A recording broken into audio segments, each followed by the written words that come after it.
আসসালামু আলাইকুম রহমতুল্লাহি ওবরকাতুহু। সম্মানিত দর্শক, জামাতের রাজনীতির অর্শনী সংকেত শুরু হয়ে গেছে। এই মুহূর্তে জামাত যে সমস্যাগুলো মোকাবেলা করছে, ঠিক একই সমস্যায় খুব দ্রুত বিএনপিকে পড়তে হবে।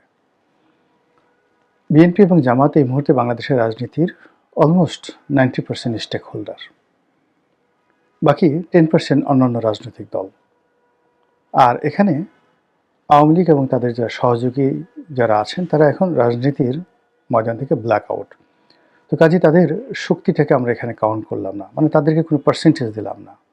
যদি আওয়ামী লীগের উপস্থিতি ঘটতো, তাহলে সেক্ষেত্রে আওয়ামী লীগ এবং বিএনপি 50-50 কাছাকাছি সেখানে আসতো, এবং জাতীয় পার্টি এবং বিএনপি তখন এই দুটো দলের মধ্যে ভারসাম্য তৈরি করত। যেহেতু আওয়ামী লীগ নাই, সেহেতু পুরো মাঠ এখন বিএনপির দখলে, আর বিএনপির নিকটতম প্রতিদ্বন্দ্বী এখন জামাত। তো গত 17টি মাসে অবস্থা দৃষ্টি মনে হচ্ছিল যে জামাত ক্ষমতায় চলে আসবে, এবং প্রায় সব কিছু জামাতের নিয়ন্ত্রণে ছিল, এরকম একটা আবহাওয়া তৈরি করা হয়েছিল। কিন্তু বাস্তবতা হলো যে যদি আপনার পর্যাপ্ত ম্যান পাওয়ার না থাকে, অভিজ্ঞতা না থাকে, তাহলে হঠাৎ করে কোনো একটা অপরচুনিটি আপনার কাছে আসলেও আপনি সেটা রাখতে পারবেন না। আপনারা যারা গ্রাম বাংলায় মানুষ হয়েছেন, তো খুব আগ্রহ সহকারে, মানে আশ্বিন মাস বা কার্তিক মাসে সেই বিভিন্ন নদী নালা সেচ দিয়ে মাটিকে কাদা করে যারা মাছ ধরেছেন বা ধরার অভিজ্ঞতা যাদের আছে, তাদের নিশ্চয়ই মনে আছে যে দুই শ্রেণীর মানুষ মাছ ধরার জন্য নামে, যারা খুব অভিজ্ঞ, কাদার ভিতর থেকে বা ঘোলা পানি থেকে মাছ ধরে, আর কিছু কিছু মানুষ আবেগের বশবর্তী হয়ে মাছ ধরার জন্য নামে। তো মাছ ধরার জন্য নামে, তো এরকম অনেকেই নামে, বিশেষ করে যাদের বয়স 10-11 বছর, 13 বছর, 14 বছর, এরকম ছেলেরা মেয়েরা গ্রামে নামতো, আমরাও নেমেছি। তো যাদের মাছ ধরার অভ্যাস আছে, তারা বড় বড় বোয়াল মাছ, এবং সবচেয়ে ডেঞ্জারাস মাছ হলো গজার মাছ, মানে প্রচণ্ড শক্তি হাতে, তারপরে টাকি মাছ, কই মাছ, শিং, মাগুর, এই মাছগুলো তারা কপ ধরে ফেলে। আর রুই, কাতলা এগুলো তো ধরেই। কিন্তু দেখা গেল যে একেবারে ঠোঁট মানে উঁচু করে নিজেদের যে মোষ ভাসিয়ে ছোট ছোট, ধরুন পুঁটি মাছ, একেবারে ছোট, 1 ইঞ্চি ওজনের ছোট ছোট পুঁটি মাছ ভাসতেছে। তো যারা যখন মাছ ধরার উৎসাহ, যাদের মানে উৎসাহের কারণে নামছে কিন্তু অভিজ্ঞতা নেই, এরকম হঠাৎ কেউ, এটা ধরেন 12 বছরের ছেলে, সে ওই একটা পুঁটি মাছ ধরলো। তো পুঁটি মাছটা সে ধরলো, ধরার সঙ্গে সঙ্গেই পুঁটি মাছ করবে কি, তার সর্বশক্তি দিয়ে সে এটা ঝাঁকি দেয়, এটা লাফ দেওয়ার চেষ্টা করে হাতের মধ্যে। ওই ঝাঁকিটুকু যাদের অভিজ্ঞতা নাই, তারা কেউ সহ্য করতে পারে না। পুঁটি মাছটাকে হাত থেকে ছেড়ে দিয়ে ওরে বাবা গো, মা গো বলে একটা লাফ দিয়ে সে চলে আসে, মনে হয় যেন গোকরা সাপ তাকে কামড় দিয়েছে। তো ওই যে মাছ ধরার যে অভিজ্ঞতা, সেই অভিজ্ঞতাকে যদি আপনি রাজনীতি ধরেন, অর্থনীতি ধরেন, সব ক্ষেত্রে একই অবস্থা। To uphold an opportunity, to operate an opportunity, to own an opportunity, you need experience.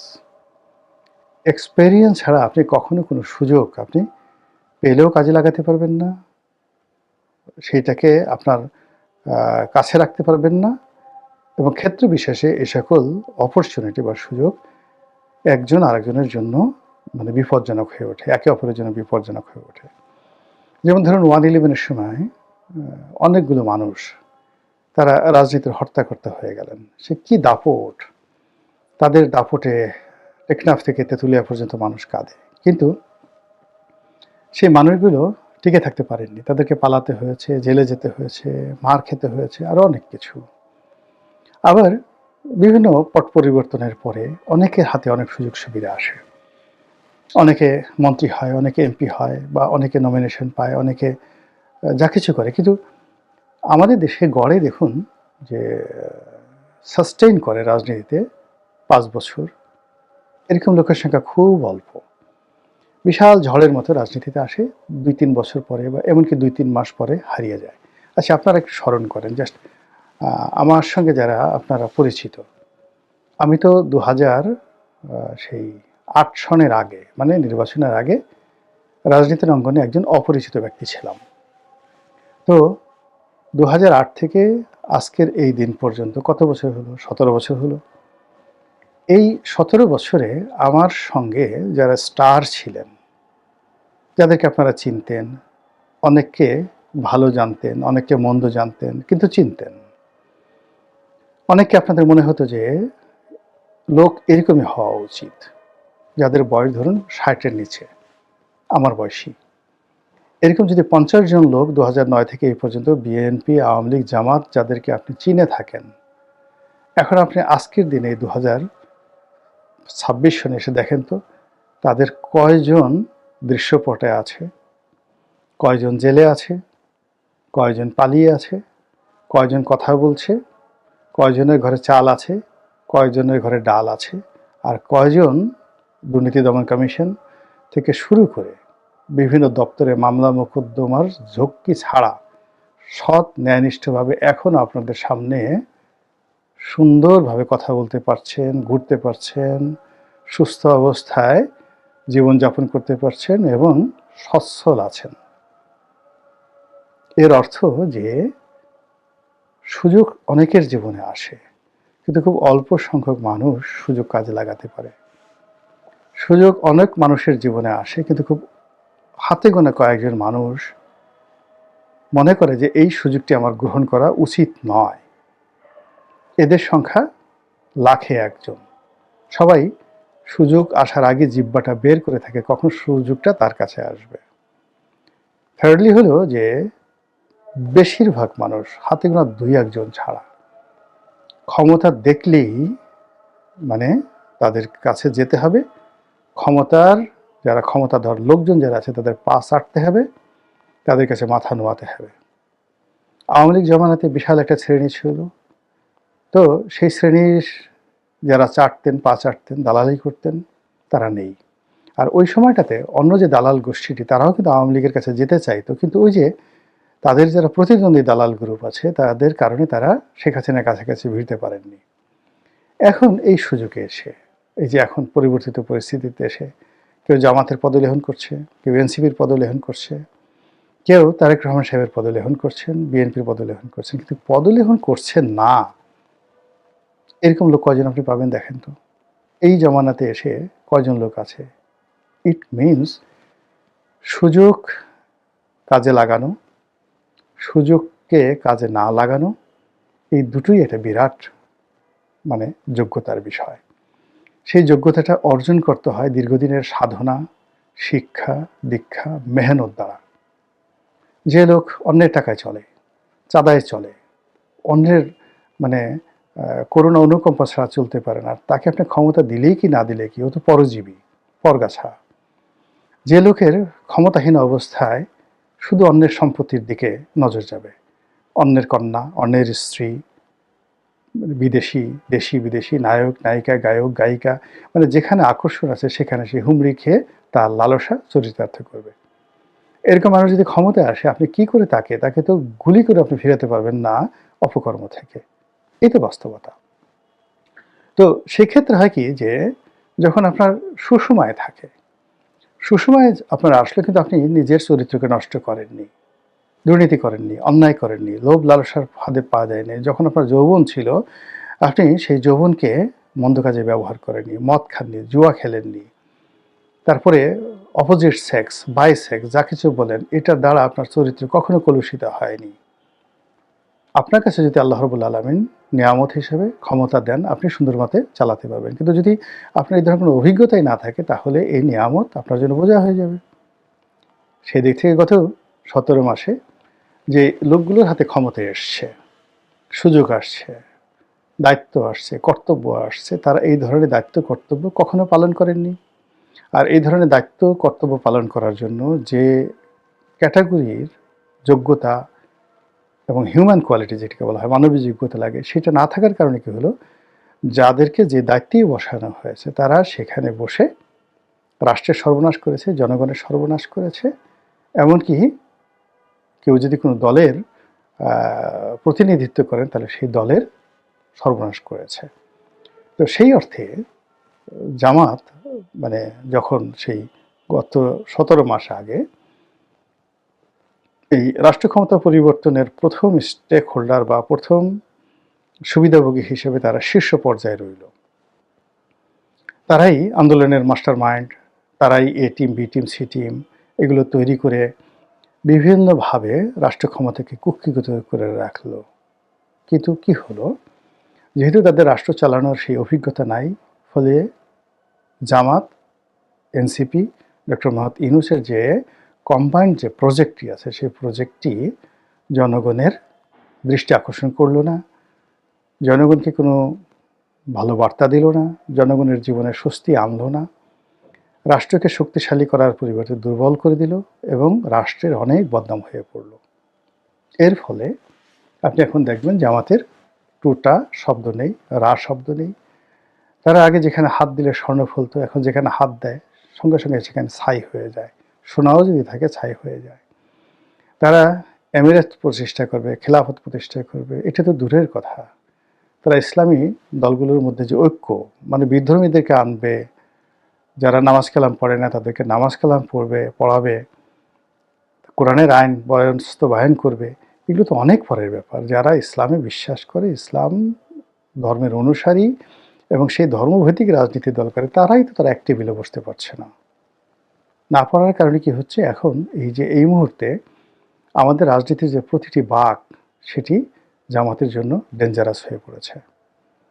Islamic দলগুলো তারা সবাই তাদের সমালোচনা করছে এবং জামাতের অনেকগুলো নেতা কর্মী, বিশেষ করে যারা বিভিন্ন সময় ওয়াজ করত বা এখন এই নির্বাচনে যাদেরকে মনোনয়ন দেওয়া হয়েছে, তাদের কথা, কাজ, পোশাক পরিচ্ছদ, আচার আচরণ, টেলিভিশন টক শোতে গিয়ে তারা নানা রকম অঙ্গভঙ্গি এবং বিভিন্ন রকম ন্যারেটিভের কারণে মানুষের নিন্দার যে ঝড়, বিরক্তির যে একটা ঝড়, এটা জামাতের উপর বয়ে চলছে। এর সঙ্গে সঙ্গে রাষ্ট্র ক্ষমতা বা সরকারি ক্ষমতার যে একটা দাপট তাদের ছিল, এই রশিটা ঢিল হয়ে গেছে। অতিরিক্ত দেশের প্রধান রাজনৈতিক দল বিএনপি জামাতকে এখন শ্রেণীর শত্রু মনে করছে এবং জামাতকে দমন করার জন্য তারা দরকার হলে আওয়ামী লীগের সঙ্গে সমঝোতা করবে, ভারতের সঙ্গে সমঝোতা করবে, কিছু জামাতকে এগোতে দেবে না। কাজেই জামাত কোন অবস্থার মধ্যে আছে, কতটা অসংগীর সংকেতের মধ্যে আছে, এটা আপনারা যতটা না দেখছেন বুঝছেন, তার সাথে অনেক অনেক বেশি জামাতের নেতৃবৃন্দ বুঝতে পারছেন। এবার বিএনপি সম্পর্কে আসি। যে সমস্যা জামাতের হয়েছে, ঠিক সেম সমস্যা বিএনপির হবে আরও ব্যাপক। এর কারণ হলো, জামাত যদি 5% to 6% ভোটের অধিকারী হয়ে থাকে, বিএনপি তো 35% ভোটের অধিকারী। ফলে এই 35% লোকদেরকে একীভূত রাখা, তাদের কাছে সেই রাষ্ট্রীয় সুযোগ সুবিধা পৌঁছে দেওয়া, অথবা চাঁদাবাজি, দুর্নীতি, অনিয়ম, অব্যবস্থাপনা থেকে এই বিরাট জনগোষ্ঠীকে, মানে 35% অফ দেয়ার সাপোর্টার, তাদেরকে নিবৃত রাখা, এটি তাদের জন্য রীতিমতো ওয়াটারলু যুদ্ধের মতো নির্মম, নিষ্ঠুর। এবং এই কাজটি জনাব তারেক রহমান সাহেবকে করতে হবে এবং এটা করার জন্য তার এখনও পর্যন্ত গুছিয়ে ওঠা হয়নি। তিনি সবেমাত্র 17 বছর পরে বাংলাদেশে এলেন। প্রকৃতি, পরিবেশ, আবহাওয়া বোঝার আগেই অনেকে তাকে, মানে চাটার দল যারা আছে, তারা চাটতে চাটতে তাকে মহামানব বানিয়ে ফেলেছে। তিনি দাঁড়ালে ভদ্রতার একটা নতুন নজির স্থাপিত হয়। তিনি কান্নার জন্য চোখ মুছলে মনে হয় যে আকাশ ফেটে পড়েছে কান্নায়, সারা জাতির কান্না করা উচিত তারেক রহমান সাহেবের কান্নায়। এই যে জিনিসগুলো তিনি তার পরিবার নিয়ে, সন্তান নিয়ে, এমনকি তার বিড়ালটাকে নিয়ে, এই যে লোকজন যে অতিরিক্ত আধিক্ষেতা দেখাচ্ছে, এই আধিক্ষেতার ফলে বিএনপি সম্পর্কে সাধারণ আমজনতা, এমনকি তাদের যারা নেতাকর্মী রয়েছেন, তাদের মধ্যে ক্রমশ বিরক্তি বাড়ছে। আর সেই বিরক্তি থেকে একটা সময় নেতার প্রতি এখন যে আবেগ তারা দেখাচ্ছে, এটি 7-8 দিন পরে। আবার বলছি, আজকের এই ভিডিও যে তারিখে করছি বা আপনারা যেদিন থেকে দেখছেন, এর পর দিন থেকে দেখবেন 7 দিন পরে দেখবেন যে তারেক রহমান সাহেব সম্পর্কে মানুষের যে এই আকুতি, মানুষের যে শ্রদ্ধাবোধ, মানুষের যে আকর্ষণ, এই জিনিসগুলো থাকবে না। কেন থাকবে না? প্রত্যেকটা জিনিস হলো কি, প্রকৃতিগতভাবে হতে হয় ভিতর থেকে। লিডার বানানো যায় না, নেতা জন্ম থেকে তৈরি হয়। শিক্ষিত শুধু ইউনিভার্সিটিতে পাশ করলে, ডক্টরেট ডিগ্রি থাকলে শিক্ষিত হয় না, শিক্ষিত হয়ে জন্মগ্রহণ করতে হয়। মানে একজনের মেধা জন্মগতভাবে, একজন পুরুষ তার মাথায় অ্যাভারেজে 400 গ্রাম ঘিলু থাকে, আর একটা নারীর মাথায় অন অ্যাভারেজে 240 গ্রাম ঘিলু থাকবে। তো যিনি নেতা হবেন তার মাথায় অ্যাভারেজে 500 গ্রাম ঘিলু থাকবে।